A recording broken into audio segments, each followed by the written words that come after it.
नमस्कार, good evening आप सभी को। और काफी समय बाद में आप लोगों से मुलाकात हो रही है।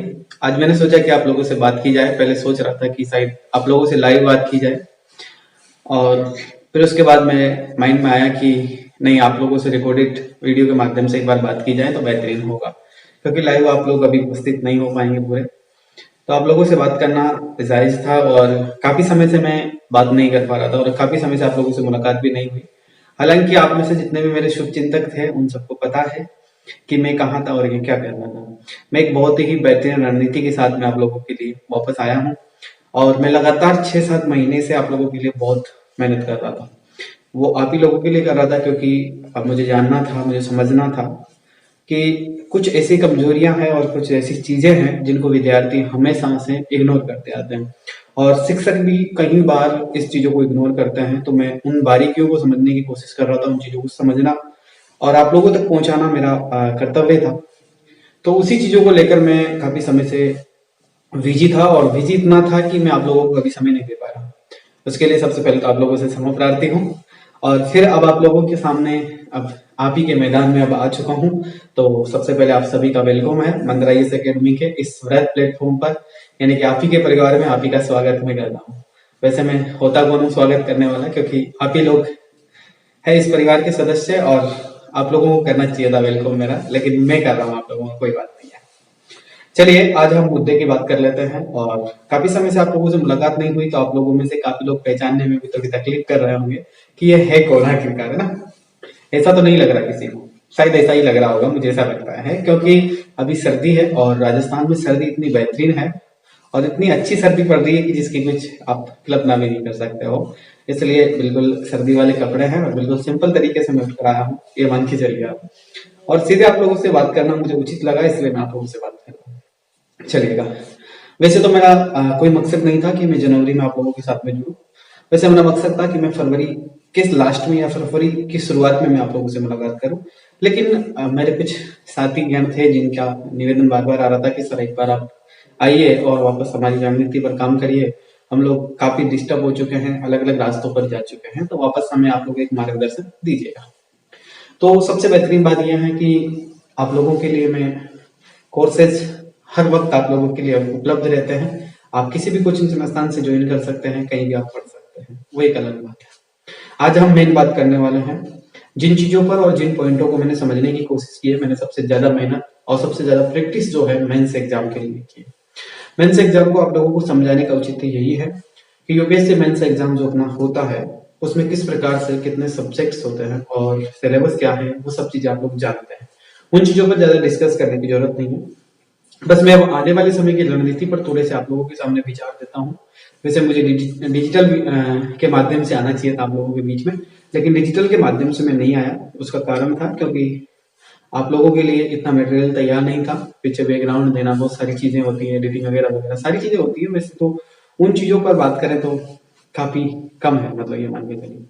तो इसलिए मैं डिजिटल पर नहीं आया। आप लोगों का सहयोग है, आप लोगों का आशीर्वाद रहा कि डिजिटल आप लोगों के लिए उपस्थित हो चुका है, और आपकी आने वाली जो मेंस की क्लासें हैं वो डिजिटल होगी। तो आज हम कुछ इंपोर्टेंट फैक्ट पर बात कर लेते हैं। तो सबसे पहले मैं आप लोगों को बता देता हूँ कि यूपीएससी के मेंस जो बैच है उसको मैं वापस प्रारंभ करने जा रहा हूँ, और जिसके अंदर मैं सबसे पहले शुरुआत करूंगा जीएस पार्ट 1 से। जीएस पार्ट 1 के अंदर सबसे पहले मैं आप लोगों को हिस्ट्री पढ़ाऊंगा, और फिर उसके बाद में लगातार अपने शब्द जो है, मतलब जो अपने जो सब्जेक्ट्स है, क्रमबद्ध तरीके से हम सब्जेक्ट क्लियर करते चलेंगे। सबसे पहले हम जीएस पार्ट 1 को क्लियर करेंगे, जिसकी क्लास की जो एपिसोड है आप लोगों को मिलते रहेंगे, और वो यूट्यूब के बच्चों के लिए भी बहुत यूजफुली रहेंगे। लगभग 2-2, 3-3, 4-4 घंटे के एपिसोड आएंगे, यानी कि प्रत्येक क्लास जो है, क्योंकि वैसे अपन ने कोर्स कंप्लीट आपको मैंने पढ़ा दिया है, हर चीज मैंने बहुत बारीकी से आप लोगों को पढ़ाई है। बस अब हमको बात करना है कि किस डायरेक्शन में सिलेबस को समझना है, और पॉइंट ऑफ व्यू की दृष्टि से किस प्रकार से पेपर में सवाल पूछे जा रहे हैं, किस प्रकार से आंसर राइटिंग करनी है, किस प्रकार से आंसर देना है। उन चीजों पर हमें प्रैक्टिस करने की जरूरत है, क्योंकि मैंने आपको मेंस से रिलेटेड आंसर राइटिंग कभी मैंने करवाई थी। दूसरी बात, मैंने मेंस के पॉइंट ऑफ व्यू से आप लोगों को क्वेश्चन नहीं बताए।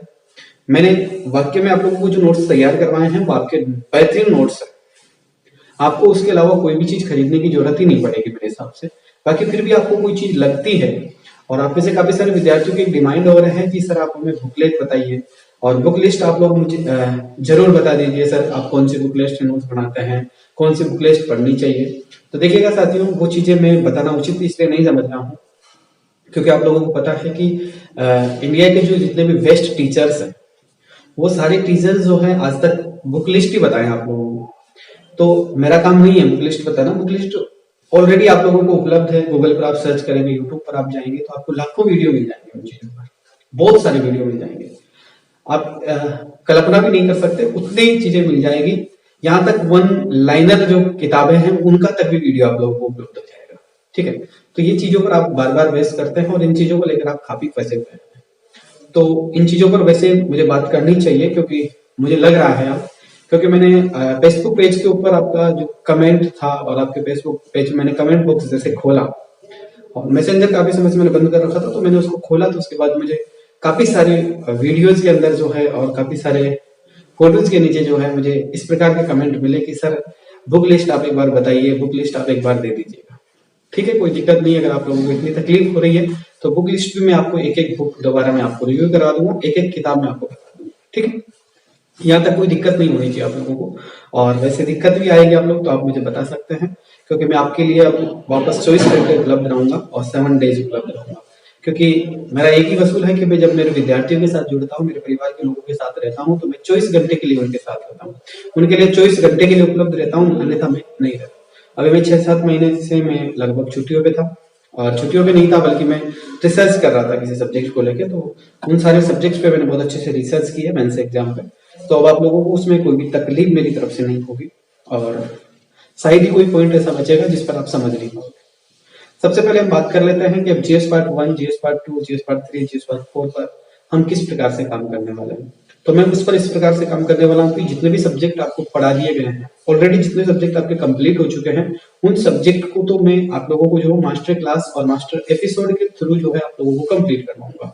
ठीक है, जिसके अंदर मेरे 2-2, 3-3, 4-4 घंटे के लेक्चर्स होंगे और वो लगभग मुझे उम्मीद है कि मैं यूट्यूब पर भी वो क्लास अपलोड करूंगा आप सभी के लिए, पब्लिक भी करूंगा और फेसबुक पे भी मैं आप लोगों को अपलोड करवा दूंगा। तो ऐसे आप दिक्कत ना लें। और लगभग अब हमें जो है एक बेहतरीन रणनीति के साथ में हम लोग काफी समय से काम कर रहे थे, लेकिन उससे हम टूट से गए थे और हम उसमें थोड़े से अलग अलग रास्तों पर आप लोग चले गए हो। क्योंकि मैं काफी समय से आप लोगों से मुलाकात नहीं करा, तो मुझे नहीं लगता कि आप लोग सही डायरेक्शन में होंगे, कहीं ना कहीं आप उलझे हुए होंगे। तो अगर आपको इसी प्रकार की कोई भी समस्या आ रही है तो आप मुझसे संपर्क कर सकते हैं, मैं आपके लिए अवेलेबल हूँ और कोई दिक्कत नहीं होगी। ठीक है, तो हम एपिसोड की बात करते हैं कि कब से आने वाले हैं। तो कोशिश रहेगी मेरी कि आने वाले 4-5 दिन में आप लोगों को एक एपिसोड मिले, फिर उसके बाद में आने वाले 3 या 4 दिन में या एक सप्ते में एक एपिसोड मेरा बनाने का टारगेट है, जिसमें मैं लगभग ऐसा रहेगा कि एक सब्जेक्ट लगभग पूरा कवर करने की कोशिश करूंगा। हो सकता है 1 महीने में मैं एक सब्जेक्ट कवर करने की कोशिश करूं, जिस प्रकार से आपका हो गया, यानी कि उसमें प्रीलिम्स मेंस दोनों को मैं इंक्लूड रखूंगा उन चीजों में। ठीक है, ऑलरेडी उन चीजों में समन्वय रखेंगे प्रीलिम्स और मेंस की दृष्टि से। मेंस की दृष्टि से बात यह है कि मेंस की दृष्टि से आपको आंसर राइटिंग जो करवानी है मुझे, वो मैं आपको अलग से करवाऊंगा। जो वो आपके ऐप के बच्चों को तो आपको पता ही है कि किस प्रकार से मेंस आंसर राइटिंग होगी, उस पर हम ऑलरेडी क्लास दे चुका हूं मैं आप लोगों को। और जो यूट्यूब पे, फेसबुक पे जो बच्चे जुड़े हुए हैं सोशल मीडिया पर, उन विद्यार्थियों के लिए भी मैं जल्दी ही व्यवस्था करने की कोशिश करूंगा। ठीक है, तो इसी मकसद से मैं आज आप लोगों से मुलाकात करना चाह रहा था और मुझे उम्मीद है आप लोग सर्दी का आनंद ले रहे होंगे और बहुत अच्छे होंगे और पढ़ाई भी आप लोगों की बहुत अच्छी चल रही होगी, क्योंकि मुझे इसी बात की उम्मीद है। देखिए, यूपीएससी एग्जाम्स के बारे में मैं पहले भी कहता था और फिर आप लोगों से कह रहा हूँ, मैं हमेशा कहता हूँ कि जिस विद्यार्थी में धैर्य नहीं है उसके लिए यूपीएससी जैसा एग्जाम नहीं बना है। आप लोगों को काफी धैर्य की जरूरत है। ठीक है, तो वो आप बनाए रखेंगे तो ही आप कुछ कामयाबी हासिल कर पाओगे। अगर आप इधर उधर भटकते रहोगे तो हो सकता है कि आप ना तो किसी फील्ड में कामयाब हो पाओगे। ठीक है, खैर ऐसा नहीं होना चाहिए इस बार आप, क्योंकि हर एक व्यक्ति के अंदर जो है एक इतनी इंपॉर्टेंस देता है या फिर एक इतना क्वालिटी उस व्यक्ति में देता है कि वो किसी ना किसी फील्ड का बादशाह होता है। बस इतना सा है कि बेहतरीन आप उसको पहचान पाओ। तो मुझे उम्मीद है आप लोग अपने आप के बेहतरीन फ्यूचर के साथ में, अपने आप को एक बेहतरीन व्यक्तित्व के साथ में आप लोग अपने आप को पहचानते होंगे और आप अपने बारे में इस चीजों को जानते भी होंगे। ठीक है, तो मैं बहुत जल्दी ही आप लोगों के लिए मेंस का बैच प्रारंभ करने जा रहा हूँ और आप सभी का स्वागत है। आइए संस्था में दोबारा आपके परिवार में आप लोगों का फिर विनम्र स्वागत रहेगा। और मेंस के बैच के साथ में आप जुड़कर तैयारी करिए और प्रीलिम्स और मेंस दोनों को हम साथ में लेकर चलते हैं। जो विद्यार्थी 2023 में एग्जाम देने चाहते हैं उन विद्यार्थियों के लिए वो एपिसोड बहुत अच्छे रहेंगे और बहुत बेहतरीन काम करेंगे, मुझे ऐसा लगता है। लेकिन जो विद्यार्थी 2024 में एग्जाम देना चाहते हैं उनके लिए तो बहुत एलिजिबल है और बहुत जो 2024 में एलिजिबल है जो विद्यार्थी एग्जाम देना चाहते हैं तो उनके लिए तो वो इतने इम्पोर्टेंट है कि आप ये समझिए कि रामबाण ही आपका, जिस प्रकार से लोग कहते हैं ना कि रामबाण इलाज है उसका, तो उसी प्रकार से 2024-25 में जो एग्जाम विद्यार्थी देंगे उनके लिए तो वो बैच बहुत बेहतरीन होने वाला है। बस मैं यही कहता हूँ कि जो भी विद्यार्थी मेरे साथ जुड़े या फिर जो भी मेरे परिवार के सदस्य हैं वो बहुत धैर्यवान है और ये धैर्य ही आप लेकर आए और इस धैर्य के साथ में आप हमारे साथ बने रहें तो ही आप और हम कुछ कर सकते हैं। अन्यथा आप लोगों को पता है कि वर्तमान समय में सिचुएशन बहुत अलग है और वर्तमान समय के अंदर जितना आप लोगों को सही डायरेक्शन नहीं है उससे कहीं गुना आप गलत डायरेक्शन में चल रहे हो, क्योंकि भ्रमित जो चीजें हैं वर्तमान समय का सोशल मीडिया का दौर है, उससे आप लोग कभी दूर नहीं हो सकते।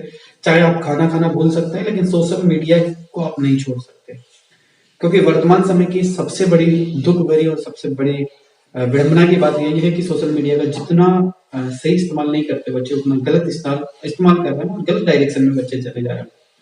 तो उन चीजों को समझना बहुत जरूरी है, क्योंकि जहां पर विद्यार्थी के जीवन में सोशल मीडिया ने जो हिस्सा लिया है, यहाँ पर पहले किताबें हुआ करती थी और किताबें वो चीजें हैं कि उनमें अक्सर भले ही काले होते हैं लेकिन वो ज्ञानवान और गुणवान होती है। और कई लोग कहते हैं कि किताबें पढ़ना हर किसी की बस की बात नहीं है और वाकई में ये बिल्कुल सत्य बात है कि आज सोशल मीडिया से बाहर या सोशल मीडिया से दूर रहकर आप लोग कभी किताबें नहीं पढ़ सकते, क्योंकि आप लोग एक तरीके से ये चाहते हैं कि सभी लोग यही चाहते हैं कि मैं ऑनलाइन पढ़ाई करूं या फिर मैं ऑनलाइन सब कुछ प्राप्त कर लूंगा या सब कुछ मैं सीख लूंगा। ऐसा कभी संभव नहीं हो सकता। ऑनलाइन केवल आप लोग जो है एक रास्ता देख सकते हो, डायरेक्शन देख सकते हो, भटकाऊ दुनिया का परिणाम आप देख सकते हो, बल्कि आप कभी भी एक सीरियस आपके टारगेट पर या शिक्षा के क्षेत्र में आप कभी भी जो है एजुकेशन शिक्षा प्राप्त नहीं कर सकते, क्योंकि बुक्स जो चीजें आपको सिखाएगी वो आपको ये मोबाइल या फिर ये सोशल मीडिया नहीं सिखाएगा कभी लाइफ में। क्योंकि सोशल मीडिया पर वही चीजें आती है जो फिल्टर होती है। फिल्टर होने का मतलब आपको पता है कि जिनको लोग ज्यादा देखना पसंद करते हैं, ज्यादा सुनना पसंद करेंगे, तो वही चीजें इसलिए बाहर निकल कर आती है क्योंकि वो चीजें कहीं ना कहीं आपके लिए अनयूजफुली होती है। और जो चीज अनयूजफुली होती है वही आपके जीवन में एक तरीके से आपको आपका रास्ता और आपका मार्ग भटकाने का काम करती है। उन चीजों को समझना बहुत जरूरी है। आप लोग नहीं समझ पाओगे, कुछ समय पश्चात आप लोग समझ जाएंगे। जैसे आपकी उम्र होगी 24-25 साल की एज आपकी हो जाएगी, उस दिन आप सब समझ जाओगे।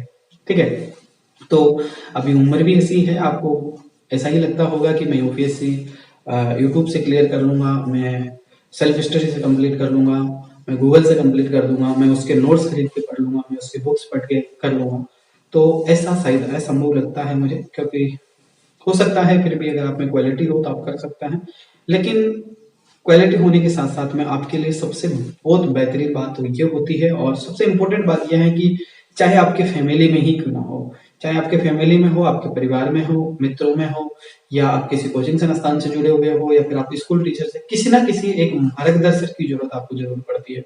क्योंकि यूपीएससी की जर्नी एक ऐसी जर्नी होती है जिसमें अगर आपके साथ मार्गदर्शक नहीं है तो आप कहीं ना कहीं जो है टूट जाओगे और कहीं ना कहीं आपका कुछ ना कुछ छूट जाएगा। और ये जो बीता हुआ जो समय है ना, वर्तमान समय में जो आप समय दे रहे हो ना, जिस चीज के लिए, जिस टारगेट को आप समय दे रहे हो, ये आपके जीवन में इतना इंपॉर्टेंट है कि आप कभी सोच भी नहीं सकते, क्योंकि इसी समय आपका जीवन का निर्माण हो रहा है।